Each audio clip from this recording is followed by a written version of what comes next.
What's up, baseball fans? Welcome back to the channel for the latest updates from around the MLB.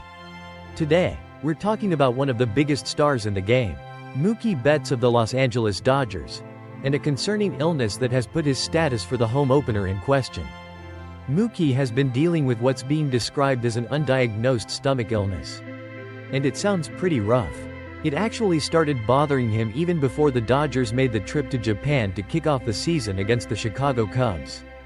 Unfortunately, the illness kept him sidelined for both games in Tokyo, and now, with the home opener at Dodger Stadium just around the corner, his availability is still uncertain. But there's some potentially good news on the horizon. According to ESPN's Alden Gonzalez, Dodgers manager Dave Roberts sounded optimistic on Monday, saying he was really encouraged after Mookie went through a full workout at Dodger Stadium.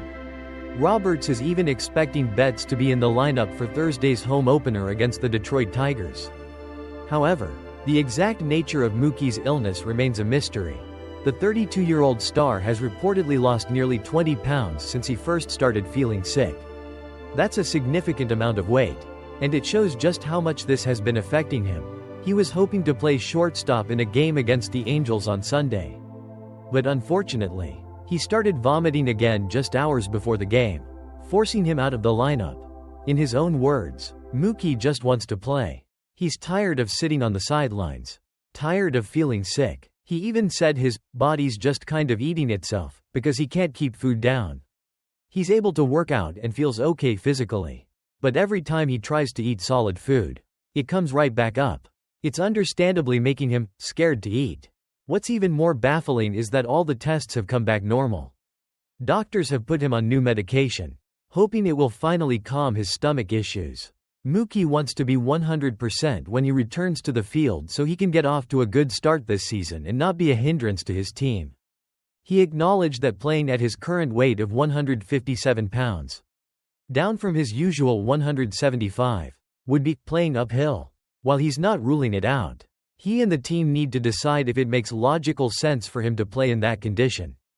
So, what do you think, Dodgers fans? Are you optimistic that Mookie will be in the lineup for the home opener? Let us know your thoughts in the comments below. And don't forget to like this video and subscribe for more MLB updates. We'll see you next time. What's up, sports fans? We're talking baseball today, specifically about the legendary Justin Verlander and his ongoing quest for a truly historic milestone, 300 career wins. At the age of 42, and after battling some recent injuries, Verlander has signed a one-year, $15 million contract with the San Francisco Giants, and his ambition remains as strong as ever. Verlander currently sits at 262 career wins, and he knows that time is of the essence. Reaching the 300-win mark is incredibly rare in modern baseball. In fact, Randy Johnson was the last pitcher to achieve this feat way back in 2009. Ironically, while pitching for the Giants.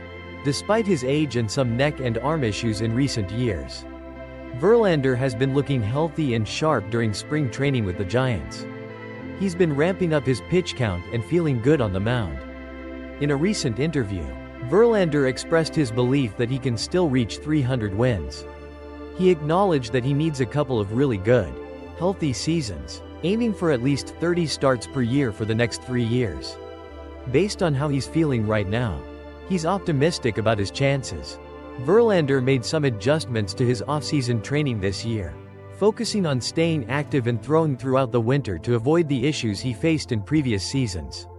He's also been working on his mechanics to address some flaws that may have contributed to his neck injury last year. Over his impressive 19-year career, Verlander has averaged around 28 starts and 178 innings per season. He's aiming to get back to that level of consistency with the Giants. So far in spring training, he's looked like his old dominant self, even hitting 95 miles per hour on the radar gun. Giants manager Bob Melvin has already named Verlander as the team's number 2 starter. Highlighting his fantastic performance in spring training, the Giants, under the leadership of Verlander's former teammate Buster Posey, who is now the president of baseball operations, are hoping Verlander can bring his veteran presence and Cy Young caliber pitching to help them get back into playoff contention. Verlander believes the Giants have a lot of overlooked potential and is excited about the culture that Posey is building. While he acknowledges his already accomplished career, he wouldn't be back if he didn't believe he could still perform at an elite level and chase that elusive 300-win milestone. It's going to be exciting to watch if Justin Verlander can make history with the San Francisco Giants. What's brewing out in the Bay Area? Well, it sounds like the San Francisco Giants have discovered a secret weapon for the 2025 MLB season: good vibes. Forget about analytics and home run projections. Apparently, it's all about team chemistry and laser tag? That's right, folks. Just a week into spring training, over 20 Giants players ditched the baseball field for a high-stakes laser tag competition. We're talking all-stars, future Hall of Famers, and promising prospects all running around, shooting lasers at each other like a bunch of teenagers. Apparently, it was intense, with some early lessons learned about the challenges of being a tall target. Just ask Sean Hagel. But it wasn't just the laser tag. The Giants are saying this is the closest knit group they've seen in years. We're talking dugout camaraderie during batting practice, funny photos on the clubhouse TVs, and veteran pitchers like Logan Webb, Justin Verlander, and Robbie Ray acting as extra coaches for the younger guys. Even team ownership has been getting in on the action with dinners involving the veterans. Players like Matt Chapman are raving about the team unity, saying everyone is counting on and believing in each other. They feel like this different vibe will actually translate to better play on the field. As Chapman put it, the little things are the things that add up. And if we're taking care of all the little things, the big things are going to happen. The Giants made a big move by extending Chapman, not just for his Gold Glove defense and power hitting, but also for his leadership in the clubhouse.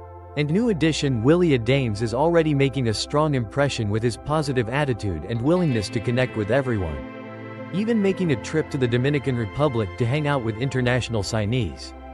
Even Logan Webb, a veteran on the team, says this clubhouse feels closer than any he's been a part of before. And he emphasizes that it's happening organically, not forced. There's definitely a sense that a cloud has been lifted in San Francisco. After a couple of tumultuous seasons that led to managerial and front office changes, the arrival of Buster Posey in a leadership role seems to have injected a new sense of trust and comfort into the organization. Players are genuinely excited to have a former player of his caliber leading the way. Now, the big question: can all these good vibes actually lead to wins? Chemistry alone won't guarantee a playoff spot, especially in a tough NL West with the loaded Dodgers.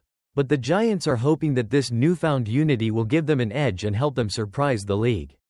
They certainly won a lot of spring training games. But as they say, that's why they don't count. We'll have to wait and see if this positive energy can carry them through the ups and downs of the long MLB season. Batter up, baseball fans. Opening day is officially here, and the experts are already making their calls for the 2025 MLB season.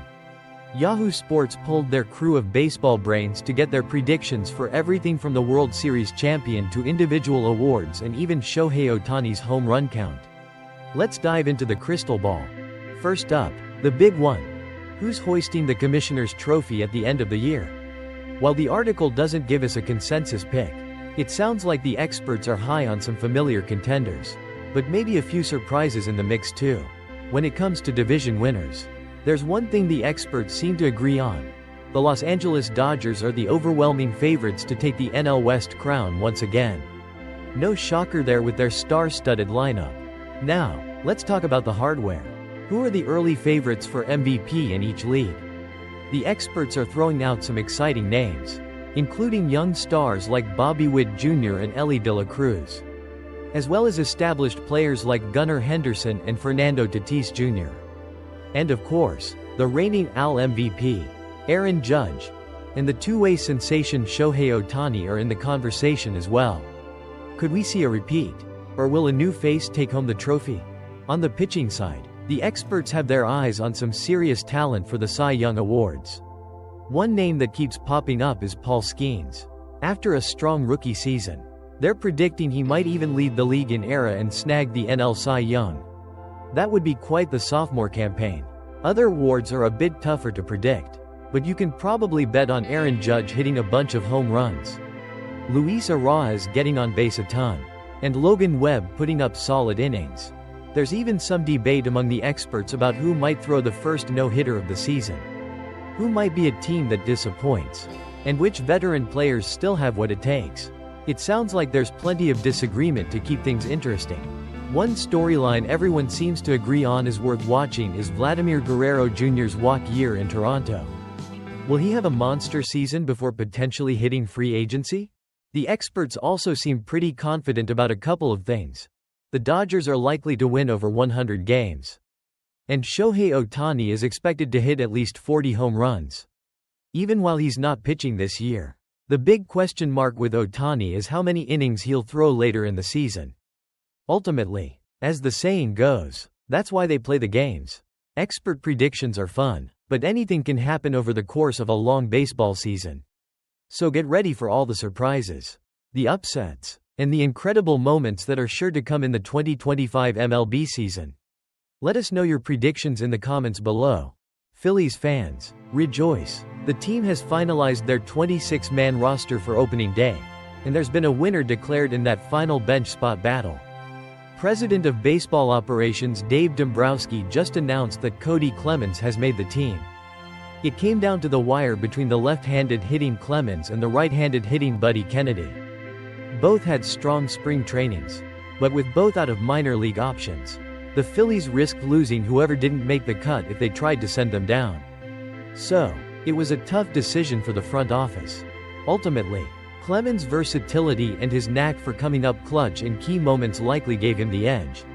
Over the past couple of seasons with the Phillies, Clemens has shown he can play all over the field, logging time at 7 different positions, and he's had some memorable hits, including a game-tying homer in the 9th inning against the Nationals last May and a key double in Toronto that set up a game-winning blast. He even had a walk-off hit against the Rays. This spring, Clemens hit a solid .308 with a couple of homers and 7 RBIs. Kennedy also had a good spring, showing some power and drawing walks, and his right-handed bat was definitely appealing for a Phillies lineup that leans heavily left with guys like Bryce Harper, Kyle Schwarber, and Brandon Marsh. The Phillies often use a righty off the bench to pinch hit for Stott or Marsh, making Kennedy's right-handedness a plus. However, Clemens' track record and flexibility ultimately won out. Another factor in the decision might have been the Phillies' comfort level with Edmundo Sosa playing some outfield. He saw time in both left and center field this spring, providing another option for manager Rob Thompson. Weston Wilson, a right-handed hitter who could have been in the mix for a bench spot, is currently sidelined with an oblique strain. So, here's your Phillies opening day roster. JT Realmuto and Rafael Marchand behind the plate. The infield features Bryce Harper, Bryson Stott, Trey Turner, and Alec Bohm. The outfield will be patrolled by Kyle Schwarber, Max Kepler, Brandon Marsh, Nick Castellanos, and Johan Rojas. Your utility guys are Edmundo Sosa and the man of the hour, Kody Clemens. The starting rotation will be Zach Wheeler, Jesus Luzardo, Aaron Nola, Christopher Sanchez, and Taijuan Walker. And rounding out the team are the 8 relievers: Matt Strahm, Jordan Romano, Jose Alvarado, Orion Kerkering, Tanner Banks, Jose Ruiz, Joe Ross, and Carlos Hernandez. Ranger Suarez and Weston Wilson will start the season on the injured list.